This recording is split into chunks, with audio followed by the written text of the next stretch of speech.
সর্বপ্রথম আল্লাহ পাক একা ছিলেন, আর কেউ ছিল না। এরপরে আল্লাহ রাব্বুল আলামিন সৃষ্টি করেছেন আরশে আজিম। আরশে আজিম সৃষ্টি করার পর আল্লাহ পাক সৃষ্টি করেছেন কলম। কলমকে আল্লাহ পাক তাকদীর লিখতে বলেছেন, কলম লিখে ফেলেছে। শেষ দিন পর্যন্ত কি হবে লেখা আছে। এরপরে আল্লাহ পাক 6 দিনে মহাবিশ্ব সৃষ্টি করেছেন। মহাবিশ্ব সৃষ্টি করার পর সুদীর্ঘকাল পর্যন্ত আল্লাহ পাক মানুষকে সৃষ্টি করেননি। অনেক পরে আল্লাহ রাব্বুল আলামিন মানুষকে সৃষ্টি করেছেন। প্রথম মানব আদম আলাইহিস সালাম কি জন্য সৃষ্টি করেছেন? দুনিয়াতে খলিফা হিসেবে। খলিফাকে যে আল্লাহ পাকের বিধান অনুযায়ী বিচার ফয়সালা করে, খলিফা করে পাঠিয়েছে। সূরা বাকারা পড়েন। খলিফাকে, খলিফা আরো একজনকে বলা হয়েছে দাউদ আলাইহিস সালাম। তার ব্যাপারে সূরা সাদের মধ্যে বলা হয়েছে, ইয়া দাউদ ইন্না জাআলনাকা খলিফাতান ফিল আরদ ফাহকুম বাইনান নাসি বিল হক। হে দাউদ, আমি তোমাকে খলিফা করেছি পৃথিবীতে, মানুষের মাঝে হকের মানদণ্ডে বিচার ফয়সালা করো, এটাই তোমার কাজ। ওয়ালা তাতাবিল হাওয়া, প্রবৃত্তির অনুসরণ করো না। যদি করো এটা তোমাকে আল্লাহর পথ থেকে দূরে সরিয়ে দিবে। নিশ্চয়ই যারা নিজেদের প্রবৃত্তির অনুসরণ করেছে তাদেরকে আল্লাহ পাক সরল পথ থেকে বিচ্যুত করে দিয়েছেন এবং তাদের জন্য কিয়ামতের মাঠে ভয়ঙ্কর শাস্তি অপেক্ষা করছে। দাউদ আলাইহিস সালামকেও আল্লাহ পাক খলিফা বলেছেন। খলিফার ফাংশন হচ্ছে আল্লাহ পাকের ওহী, এই হক এর মানদণ্ডে মানুষের মাঝখানে বিচার ফয়সালা করবে। যে ব্যক্তি এটা করবে সে ব্যক্তি আল্লাহর খলিফা এবং সে আরশের ছায়া ছায়া পাবে ইনশাআল্লাহ। যে করবে না সে আল্লাহর খলিফা নয়, বরং সে শয়তানের খলিফা। পরীক্ষার জন্য আল্লাহ রাব্বুল আলামিন আরেকটা ক্যারেক্টারকে রেখেছেন, তার নাম ইবলিস। আদম আলাইহিস সালামকে সৃষ্টি করার পরে আল্লাহ পাক প্রথমে জ্ঞান শিক্ষা দিয়েছেন। ওয়া আল্লামা আদামাল আসমাআ কুল্লাহা, সমস্ত নাম আমি আদমকে শিক্ষা দিয়েছিলাম। আদম আলাইহিস সালাম এই মহাবিশ্বের সবচেয়ে জ্ঞানী মানুষ। এই জ্ঞানী মানুষকে জ্ঞানের কারণে সম্মানিত করা হয়েছে, ফেরেশতাদের সামনে উপস্থাপন করা হয়েছে, বলা হয়েছে সিজদা করতে। ফাসাজাদু, সবাই সিজদা করেছে, ইল্লা ইবলিস, ইবলিস করে নাই। কেন করেনি? আবা ওয়াস্তাকবার। খালাকতানি মিন নার ওয়া খালাকতাহু মিন তিন, আমাকে সৃষ্টি করেছেন আগুন দিয়ে, তাকে মাটি দিয়ে। এই অহংকার ইবলিসকে সিজদা করতে নিষেধ করেছে। এখানে আমার জন্য শিক্ষা আছে যে আমরাও যদি অহংকারী হই, আমাদের জ্ঞান যদি আমাদেরকে অহংকারী বানায়, তাহলে সেটা জ্ঞান নয়। আমার দারুল উলুম থেকে সার্টিফিকেট থাকতে পারে, হৃদয়ের মধ্যে অহংকার থাকলে আমি জান্নাতে যেতে পারবো না, ফুল স্টপ। আর অহংকার কি?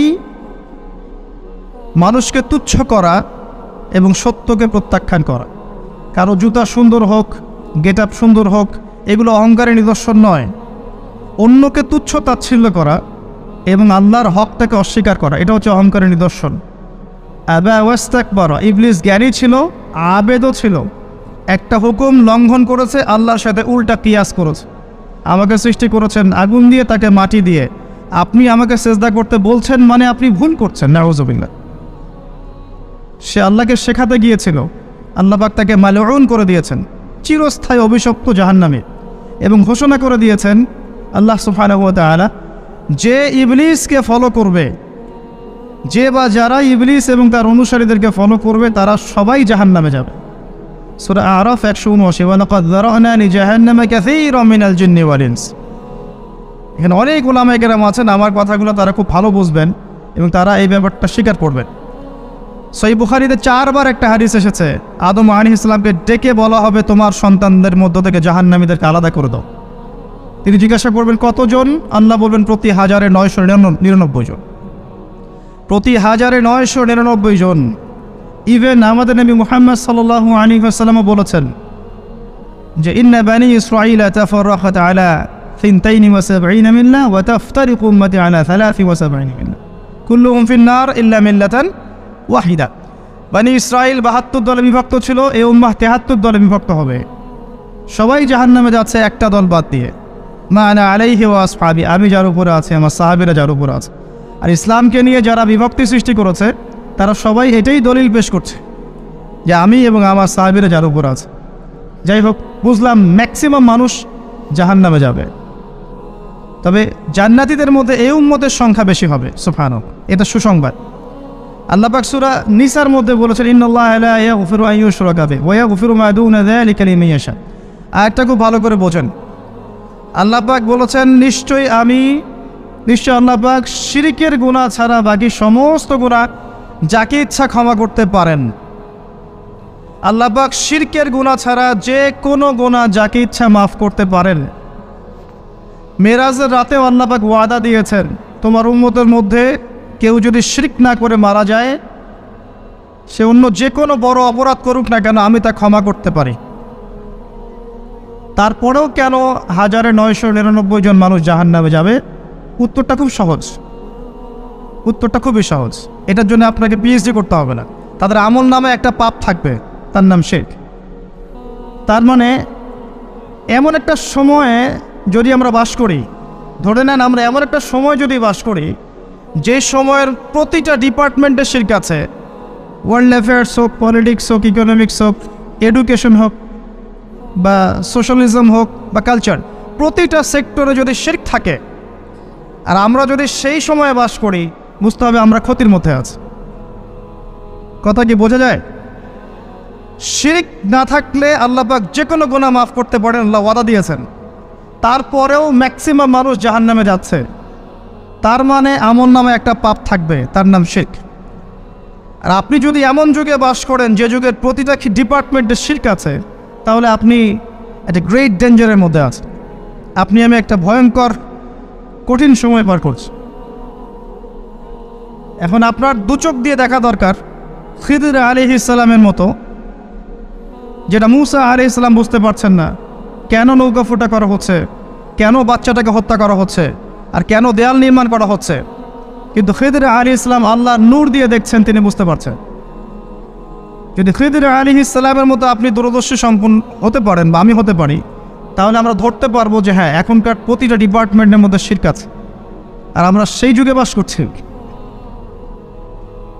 তারপরেও আমাদের ওঠা বসা চলাফেরা দেখলে মনে হয় আমরা জান্নাতের সার্টিফিকেট পেয়ে গেছি। কারো কারো মনোভাব এমন, জান্নাত, আমি জান্নাতের ডিলার, তোমার লিজ লাগলে নিয়ে যাও। অনেকে ভাবখানে এমন। আসেন প্রসঙ্গে আসি। ইবলিস সেজদা করে নাই, আর আদম আলাইহিস সালামকে সম্মানিত করা হয়েছে শুধুমাত্র জ্ঞানের কারণে, দৈহিক গঠনের কারণে নয়। এই উম্মার এখন সবচেয়ে বড় সমস্যা হচ্ছে জ্ঞান শূন্যতা, এবং জ্ঞানী মানুষদের দিন দিন মৃত্যু হচ্ছে। এটা শেষ জামানার আলামত। আলেমদের সংখ্যা দিন দিন কমতে থাকবে। আমার মতো মানুষকে বসে কথা বলতে হবে, আর যার ছবি তোলার জন্য আপনি ব্যস্ত হয়ে যাচ্ছেন। এটা শেষ জামানার সাইন যে আলেমদের সংখ্যা দিন দিন কমতে থাকবে, এবং জাহেলদের সংখ্যা বাড়তে থাকবে। মানুষ অগণিত জাহেলের দাসত্ব শুরু করবে, তাদেরকে আলেমের আসনে নিয়ে আসবে, তাদের কাছে ফতোয়া চাবে, তারা নিজেরাও ভুল পথে যাবে, মানুষকেও ভুল পথে নিয়ে যাবে। নিজেকেতেই বুঝি, মানুষের দিকে আঙ্গুল তোলার প্রয়োজন নাই। আল্লামা তাকরির উসমানী দায়মাত বারাকাত একটা বই লিখেছেন, তাজকিয়া ও আত্মশুদ্ধি। বইটা পড়বেন সবাই। একটা মাত্র আয়াতকে কেন্দ্র করে লিখেছেন, ইয়া আইয়ুহাল্লাযীনা আমানু আলাইকুম আনফুসাকুম লা ইয়াদুররুকুম মান দাল্লা ইন ইহতাদাইতুম ইলাল্লাহি মারজিউকুম জামিআন ফায়ুনাব্বিউকুম বিমা কুনতুম তা'মালুন। হে মুমিনগণ, তোমরা আগে নিজের নফস ঠিক করো, আত্মশুদ্ধিতে আসো, নিজের দিকে দেখো, মানুষের দিকে পরে দেখো। আমি নিজের দিকে দেখেই বলছি, যদি আমাকে এভাবে কথা বলতে হয় তাহলে উম্মার কি দুরবস্থা আমি তো নিজেই বুঝতে পারছি।